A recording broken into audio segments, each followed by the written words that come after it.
وعده صدق وعده ونصر عبده وعز جنده وهزم من أهجاب وحده لا إله إلا الله والله أكبر الله أكبر ولله الحمد الحمد لله حمدا كثيرا كما أمر نحمده سبحانه وتعالى الحليل الإبراهيم إيمان لنا ولسائر البشر أشهد أن لا إله إلا الله وحده لا شريك له له الملك وله الحمد الجبار وأشهد أن محمدا عبده ورسوله أما بعد فيا عباد الله أوصيكم وإياي بتقوى الله فقد فاز المتقون قال الله تعالى في القرآن العظيم أعوذ بالله من الشيطان الرجيم الذين يستمعون القول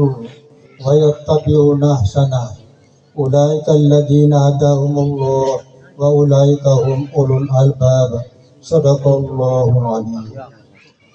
Kaum muslimin rahimakumullah, marilah kita sama-sama memanjatkan puji syukur kita kepada Allah Subhanahu wa taala, di mana Allah Subhanahu wa taala masih memberikan kepada kita berbagai macam nikmatnya, terutama nikmat iman, Islam dan kesehatan.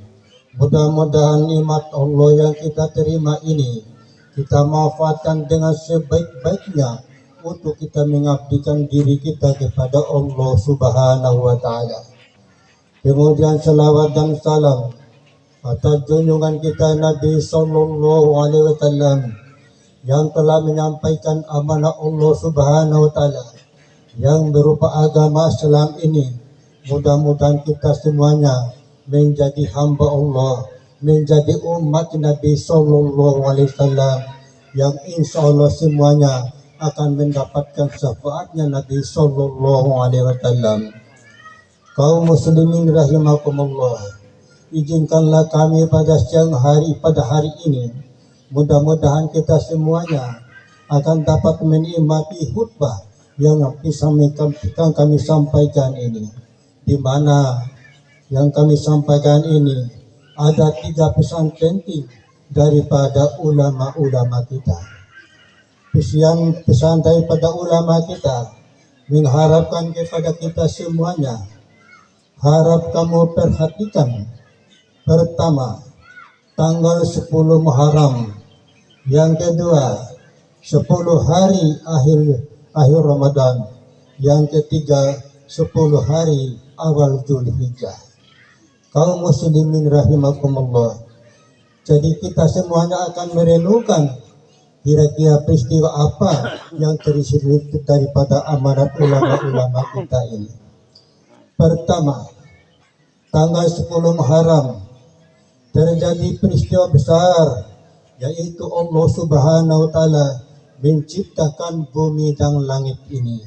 Kita semua dapat menempati dan menikmati betapa besarnya keagungan Allah Subhanahu wa taala yang telah menciptakan bumi dan langit ini. Yang kedua, pada tanggal 10 bulan Muharram pula lah Allah Subhanahu wa taala menciptakan bulan, matahari dan bintang. Kemudian pada tanggal 10 bulan Muharram lah Allah Subhanahu wa taala menciptakan manusia yang pertama adalah Nabiullah Adam alaihissalam, yaitu kita semuanya ini. Kemudian pada tanggal 10 bulan Muharram pula lah, yaitu peristiwa besar, yaitu lahirnya Nabiullah Ibrahim alaihissalam. Allahu Akbar, Allahu Akbar, Allahu Akbar walillahil hamd. Kemudian pesan ulama kita yang kedua, itu harap kamu perhatikan 10 hari akhir Ramadan. Apa kira-kira yang terselip di sini? Yaitu terjadinya peristiwa Lailatul Qadar.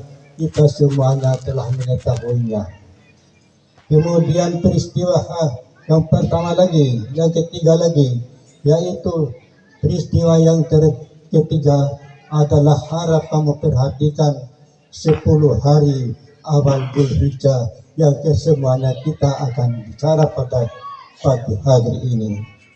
Allahu Akbar, Allahu Akbar, Allahu Akbar walillahil hamd. Kaum muslimin rahimakumullah. Tanggal 1 bulan Zulhijjah terjadi lagi peristiwa besar, yaitu al-yaumul ladzi ghafarallahu li Adam alaihissalam. Allah subhanahu wa ta'ala memberikan pengampunan kepada Nabiullah Adam alaihissalam, di mana Nabiullah Adam alaihissalam dikeluarkan dari surga dan ditempatkan di dunia ini. Kaum muslimin rahimakumullah, Nabi Adam itu bapak kita semuanya, berdoa kepada Allah subhanahu wa ta'ala karena telah dikeluarkan dari surga dengan doanya, Rabbana dhalamna anfusana wa illam taghfir lana wa tarhamna lanakunanna minal khasirin. Ini doanya Nabiullah Adam yang kita semuanya akan sering membacakan doa ini sebagai pengampunan terhadap dosa-dosa kita. Kaum muslimin rahimakumullah, doa Nabi Adam ini lebih kurang 300 tahun baru diterima oleh Allah subhanahu wa ta'ala, yang dimana tepatnya pada tanggal 1 bulan Zulhijjah baru mendapat pengampunan dari Allah subhanahu wa ta'ala. Fatalaqqa Adamu min rabbih kalimatin fataba alaihi innahu huwat tawwabur rahim. Diterimanya doa Nabiullah Adam alaihissalam tepatnya sekali lagi tanggal 1 bulan Zulhijjah. Kaum muslimin rahimakumullah. Kemudian lagi peristiwa yang kedua dari bulan Zulhijjah adalah al-yaumus tsani istajaballahu doa Yunus alaihissalam. Pada tanggal 2 bulan Zulhijjah terjadi lagi peristiwa besar, yaitu diterimanya doa Nabi Yunus alaihissalam, di mana Yunus alaihissalam ini telah ditempatkan Allah subhanahu wa ta'ala karena menghindarkan diri pada keduniaan umatnya. Dia akhirnya berada dalam perut ikan selama lebih kurang 40 hari satu riwayatnya. Kemudian di sana beliau berdoa, La ilaha illa anta subhanaka inni kuntu minadh dhalimin. Itu adalah doa Nabi Yunus alaihissalam. Maka di tepatnya pada tanggal 2 bulan Zulhijjah, Allah subhanahu wa ta'ala mengeluarkan Nabi Yunus alaihissalam yang berada dalam perut ikan. Kaum muslimin rahimakumullah. Selanjutnya, wal yaumus salis alladzi istajaballahu doa Zakaria alaihissalam. Pada tanggal 3 bulan Zulhijjah terjadi lagi peristiwa besar, yaitu diterimanya doa Nabi Zakaria alaihissalam, di mana doa Nabi Zakaria ini setelah beliau berada umur lebih kurang 122 tahun baru doanya diterima Allah subhanahu wa ta'ala, di mana doanya selama ini tidak diterima setelah umur tua, baru diterima oleh Allah subhanahu wa ta'ala setelah umur 122 tahun. Kaum muslimin rahimakumullah, apa doanya? Wahabli min ladunka waliya yarisuni wa yarisu min ali Yaqub waj'alhu rabbi radiya. Itu adalah doa Nabi Zakaria salam. Akhirnya Allah subhanahu wa ta'ala menyampaikan perintahnya, permohonan Nabi Zakaria ini dengan katanya, Ya Zakaria, inna nubashiruka bi gulamin ismuhu Yahya lam naj'al lahu min qablu samia. Diterima doanya pada tanggal 3 bulan Zulhijjah. Kaum muslimin rahimakumullah. Selanjutnya peristiwa yang keempat, yaitu terjadi lagi peristiwa besar, yaitu lahirnya Nabi Isa alaihissalam, di mana lahirnya Nabi Isa ini lahir tanpa bapa dari seorang ibu yang namanya Maryam, di mana pada saat dilahirkannya semua masyarakat marah kepadanya Maryam ini. Akhirnya apa yang terjadi? Maka datangilah oleh masyarakat tentang Maryam ini dengan ucapannya, Ya utaharun ma kana abuki birisauin wa ma kanat ummuki bagiya. Mengapa engkau bisa melahirkan anak wahai Maryam, sedangkan kamu ini tidak punya suami? Maka Anwaria memberikan isyarat, fasarat ilaihi, hai sekalian manusia, jangan kamu berbicara dengan saya, tapi yang mempertanggungjawabkan hal ini, silakan kamu berbicara dengan bayi yang baru saya lahirkan ini. Allahu Akbar, Allahu Akbar, Allahu Akbar walillahil hamd. Maka dengan izin Allah Subhanahu wa Ta'ala, bayi yang baru dilahirkan itu memberikan jawaban, Inni abadullah atani al-kitaba wa ja'alani nabiyya wa ja'alani mubarakan aynama kuntu wa asani bis-salati wa zakati ma dumtu hayya. Ketahuilah hai semua manusia, saya ini adalah hamba Allah, yang artinya bukan Tuhan. Pada saat itu dia mengatakan dirinya, saya ini adalah hamba Allah. Jadi alangkah kelirunya jika seandainya di antara kita ini ada yang menyatakan bahwa Isa itu adalah Tuhan. Inni abadullah atani al-kitaba wa ja'alani nabiyya, dan diangkat menjadi nabi dan diberi kitab. Kaum muslimin rahimakumullah, itulah yang peristiwa besar yang terjadi pada tanggal 4 bulan Dzulhijjah. Allahu Akbar, Allahu Akbar, Allahu Akbar walillahil hamd. Kaum muslimin rahimakumullah, kemudian terjadi lagi peristiwa besar pada tanggal 5 bulan Dzulhijjah, yaitu lahirnya Nabi Musa alaihissalam untuk menantang kedoliman pemimpin Fir'aun yang mengaku diri sebagai Tuhan. Ya Musa, idhab ila Fir'auna fa innahu taga. Itu adalah tugas Nabi Musa alaihissalam, memberantas ketuhanan Fir'aun ini. Alhamdulillah, dengan izin Allah Subhanahu wa Ta'ala, walaupun bagaimanapun dolimnya kuasanya kekuasaan Fir'aun, tapi dapat ditumbangkan oleh Nabi Musa alaihissalam. Allahu Akbar, Allahu Akbar, Allahu Akbar walillahil hamd. Kaum muslimin rahimakumullah, kemudian peristiwa yang selanjutnya, yaitu tanggal 6 bulan Dzulhijjah, wal yaumus sadis, al yaumul ladzi faddallahu ta'ala lin nabi fil khair. Allah Subhanahu wa Ta'ala membukakan pintu kebaikan kepada seluruh para nabi-nabinya. Kaum muslimin rahimakumullah, selanjutnya, wal yaumus sabi, al yaumul ladzi yughlaqu fihi abwaab jahannam. Pada tanggal 7 bulan Dzulhijjah, Allah Subhanahu wa Ta'ala memerintahkan pada malaikat Malik supaya menutup pintu-pintu neraka untuk menghormati umat Nabi Muhammad sallallahu alaihi wasallam yang datang dari segala penjuru dunia untuk melaksanakan ibadah haji, yang kesemuanya pada saat ini mereka sedang melaksanakan wukuf di Arafah dan sebagainya daripada rukun-rukun haji. Kaum muslimin rahimakumullah, wal yaumul rabi, yaumus sabi, al yaumul ladzi wal yaumus sabi, al yaumul ladzi yusamma yaumut tarbiyah.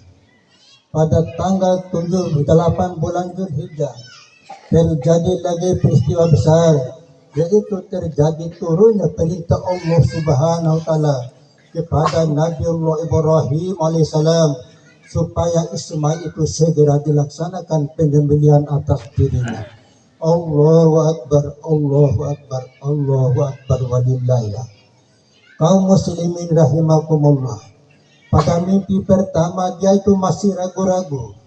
Kemudian terjadi lagi pemimpin yang kedua, itu tanggal 9 Dzulhijjah. Dia yakinlah bahwa perintah itu adalah memang datangnya dari Allah Subhanahu wa Ta'ala. Maka segeralah Ismail alaihissalam segera dilaksanakan penyembelihan selaku korbannya Nabiullah Ibrahim alaihissalam. Kaum muslimin rahimakumullah, wal yaumut tasi, al yaumul ladzi huwa yaumu Arafah. Tanggal 9 Dzulhijjah, yakinlah bahwa memang itu adalah perintah Allah Subhanahu wa Ta'ala, yang yakini Arafah artinya telah mengetahui bahwa itu adalah jelas dari Allah Subhanahu wa Ta'ala. Pada saat ini umat Islam dari segala penjuru bumi dunia yang melaksanakan wukuf di Arafah. Sebab apa? Al-Arafah, Al-Hajju Arafah. Haji itu adalah Arafah. Tanpa kita hadir di Arafah, maka tidak sahnya ibadah haji. Oleh sebab itu, sekecil apapun penyakit kita dan mereka yang berada dalam rumah sakit, segera diantarkan ke Arafah untuk menghadiri yaitu wisuda ataupun pelantikan mereka sebagai seorang ibadah haji. Kaum muslimin rahimakumullah. Allahu Akbar, Allahu Akbar, Allahu Akbar walillahil hamd.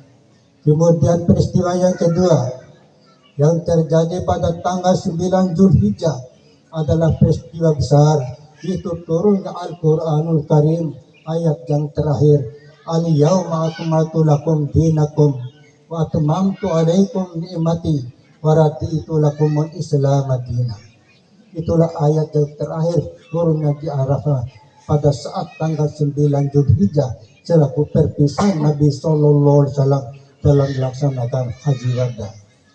Allahu Akbar, Allahu Akbar, Allahu Akbar walillahil hamd. Kaum muslimin rahimakumullah. Padang Arafah sekarang akan memberikan gambaran kepada kita yang melaksanakan ibadah haji, di mana Arafah adalah merupakan terbayanglah di sini peristiwa nanti di padang mahsyar nanti di akhirat. Terbayanglah di sini peristiwa nanti yaitu di padang mahsyar setelah kita berada padang mahsyar nanti pada hari kemudian. Kaum muslimin rahimakumullah, di mana pada hari mahsyar nanti terjadi peristiwa besar lagi yang merupakan peristiwa perpisahan antara umat Nabi Sallallahu Alaihi Wasallam dengan orang yang tidak mau melaksanakan perintah Allah Subhanahu Wa Taala. Di dalam surat Yasin telah jelaskan, "Wamtadul yaum ayyuhal mujrimun." Hai sekalian orang-orang yang berdosa, serahkan kamu pisahkan dirimu, yang artinya orang yang hadir di padang mahsyar tidak membawa bekas air wudhu, itu adalah selaku umat Nabi SAW. Sebab Nabi SAW telah menjelaskan, saya ati ummati fi yaumil qiyamati burram hajjalina min asaril wudhu, untuk membedakan umatku dengan orang-orang umat nabi-nabi yang lain, maka akan umat hadir dengan padang mahsyar nanti dengan membawa bekas air wudhunya masing-masing. Kalaupun mereka hadir mengaku diri sebagai umatku tapi tidak membawa bekas air wudhu, falaisa ummati, itu bukan umatku, kata Nabi Sallallahu Alaihi Wasallam. Allahu Akbar, Allahu Akbar, Allahu Akbar walillahil hamd. Kaum muslimin rahimakumullah, bagaimana mereka ini dipisahkan? Orang yang membawa bekas air wudhu, mereka itu akan berhak berenang di bawah bendera Nabi Sallallahu Alaihi Wasallam yang terkenal dengan liwaul hamdi, artinya bendera pujian. Bendera ini memiliki 3 kalimat. Kalimat pertama kalimat Bismillahirrahmanirrahim. Kalimat yang kedua Alhamdulillahirabbil alamin. Kalimat yang ketiga itu La ilaha illallah Muhammadur Rasulullah. Kemudian mereka yang membawa bekas air wudhu, mereka itu bernaung di bawah bendera itu dan akan mendapat syafaat di Nabi Sallallahu Alaihi Wasallam. Sedangkan mereka yang tidak membawa bekas air wudhu, walaupun dia hadirnya mengaku diri sebagai orang Islam tapi tidak bekas air wudhu, falaisa ummati, itu bukan umatku, kata Nabi Sallallahu Alaihi Wasallam. Kemana mereka itu dibawa? Wasiqal ladzina kafaru ila jahannam zumara. Mereka itu akan dibawa menuju neraka jahannam. Di sana mereka nanti akan minta diri kepada Allah Subhanahu wa taala. Rabbana absirna wasami'na farji'na na'mal shalih inna muqinun. Ya Allah, kembalikanlah kami ke dunia. Kami akan melaksanakan ibadah salat. Kami tidak mau disiksa pada hari ini. Maka Allah Subhanahu wa taala tidak memberikan lagi haknya untuk kembali kepada dunia. Timbullah suatu penyesalan penyesalan yang tidak ada ujung pangkalnya, itu penyesalan yang tidak ada akhirnya, itu sesal dahulu pendapatan, sesal kemudian tidak berguna. Dia hadir tidak membawa bekas air wudhu. Kaum muslimin rahimakumullah, jadi alangkah rugi sebenarnya jika seandainya kita setiap kali hendak memandikan mayat harus diakhiri dengan mengambil air wudhu. Itu bukan air wudhu itu sebagai jaminan kita, tapi air wudhu yang dimaksud di sini adalah air wudhu bekas air wudhu kita sering melaksanakan ibadah kepada Allah Subhanahu wa taala. Jadi alangkah rugi jika seandainya nanti hadir di padang mahsyar dengan tidak membawa bekas amal saleh kita. Kaum muslimin rahimakumullah. Allahu akbar, Allahu akbar walillahil hamd. Kaum muslimin rahimakumullah. Kemudian terjadi lagi pada tanggal 10 bulan Zulhijjah al yaumul asyir wa yaumul adha, yaitu upacara pemilihan korban, di mana pada saat itu Nabiullah Ibrahim alaihissalam melaksanakan tugas yang diberikan oleh Allah Subhanahu wa taala, menyembelihkan Ismail alaihissalam selaku putranya, putra kesayangannya. Kaum muslimin rahimakumullah. Dalam hal yang demikian ini akan kita jelaskan sedikit tentang bagaimana cara penyembelihan Nabiullah Ismail alaihissalam oleh Nabiullah Ibrahim alaihissalam.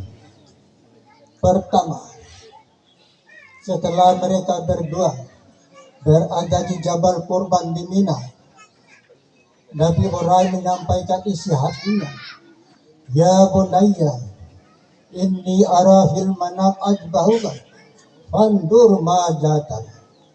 Wahai anakku Ismail, aku diperintahkan oleh Allah Subhanahu wa taala untuk menyembelihkan engkau ini dengan tanganku sendiri.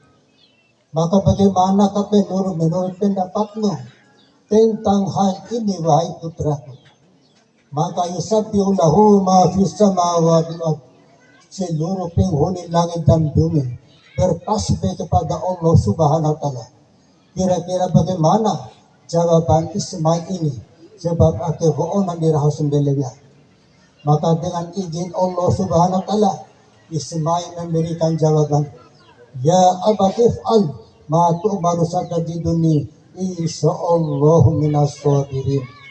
Wahai bapakku, kalau memang itu perintah Allah, maka jangan ditunda-tunda, maka segera kita melaksanakannya.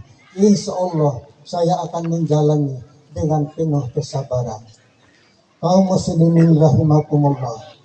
Kemudian setelah itu Ismail menyampaikan beberapa pesan kepada bapaknya Ibrahim alaihissalam.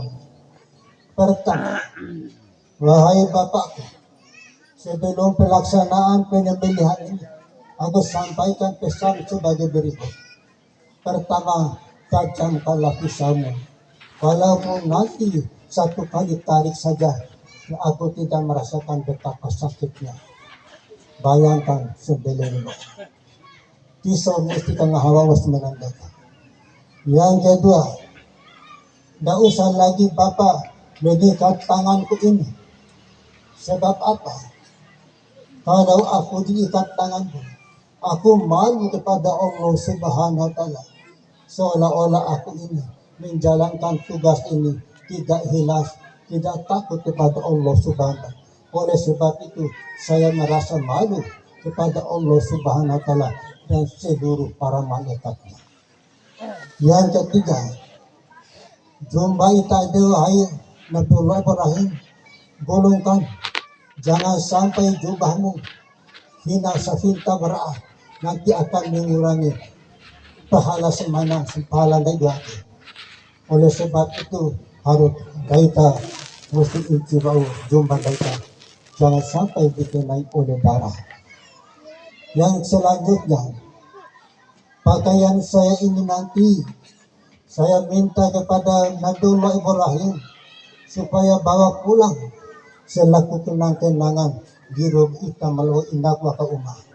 Kemudian selanjutnya sampaikan lembah mata di dompa siriku, yaitu Siti Hajar, Dan selanjutnya sampaikan pesan, semoga kita semuanya sama-sama patuh menjalankan perintah Allah Subhanahu wa Ta'ala dengan penuh kesabaran.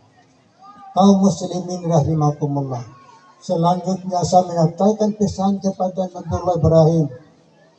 Kiranya lengar Pak Ahmad Dalawa itu sama-sama to'il agaka. Tidak usah lagi datang ke rumah. Nanti semuanya mereka akan mendatangkan bagaimana kesedihan terhadap apa yang kita laksanakan ini selaku kenang-kenangan di Ramadan. Kaum muslimin rahimakumullah. Bagaimana dengan peristiwa ini?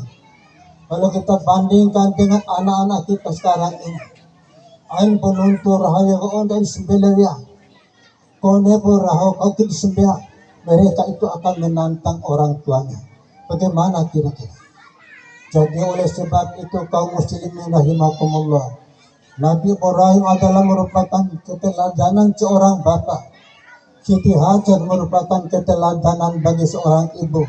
Sedangkan Ismail merupakan teladan bagi seorang anak muda. Kaum muslimin rahimakumullah. Jadi tugas kita semuanya adalah membimbing anak kita ini supaya mereka bersama-sama mengabdikan diri kita kepada Allah Subhanahu wa Ta'ala. Ya ayyuhalladzina amanu qu anfusakum wa ahlikum nara.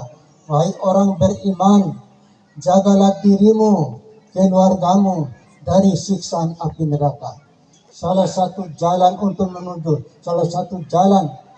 menghindarkan, menyelamatkan keluarga kita adalah mereka kita bimbing untuk melaksanakan ibadah kepada Allah Subhanahu wa Ta'ala, terutama ibadah sholat. Kaum muslimin rahimakumullah. Di dalam sholat kita telah menyatakan, inna sholati wa nusuki wa mahyaya wa mamati lillahi rabbil alamin. Sepodakan sembahyang mada kurumai, beribadah mada kurumai, lillahi rumorin mada kurumai, lillahi rabbil alamin. Userahkan menadi tarumah. Oleh sebab itu pernyataan kita ini harus kita wujudkan dalam kehidupan kita sehari-hari, bahwa dunia ini bukan untuk selama-lamanya, tapi untuk sebentar saja, sesuai dengan perintah Allah Subhanahu wa Ta'ala di dalam Al-Quran. Wabtaghu fima ataqallahu daral akhirah wala tansa nasibaka minad dunya. Dunia ini sebaiknya kita manfaatkan untuk kita mengabdikan diri kita kepada Allah Subhanahu wa Ta'ala selaku bekal kita menuju akhirat selanjutnya, menuju pada hari kiamat nanti. Tapi jangan lupa pula tentang keberadaan hidup kita di dunia. Kaum muslimin rahimakumullah. Oleh sebab itu sekali lagi, di depan kita sekarang ini kita harus jelas membuktikan diri kita selaku umat Nabi Sallallahu Alaihi Wasallam. Sekali lagi saya pesan daripada Nabi Sallallahu Alaihi Wasallam, sayati ummati fi yaumil qiyamati burra muhajjalina min asharil wudu. Akan datang umatku nanti pada hari kemudian selaku bukti diri mereka yang pasti adalah mereka datang membawa bekas air wuduknya masing-masing. Kalau tidak ada bekas air wuduknya, mereka itu adalah umatku, walaupun dia mengaku diri sebagai orang Islam di muka bumi ini. Kaum muslimin rahimakumullah, mudah-mudahan ibadah kita semuanya diterima Allah Subhanahu wa Ta'ala. Barakallahu li wa lakum fil Qur'anil azim wa nafa'ani biyakum bima fil ayati dzikril hakim. Aqulu qawli hadza wa astaghfiruh innahu huwal ghafurur rahim.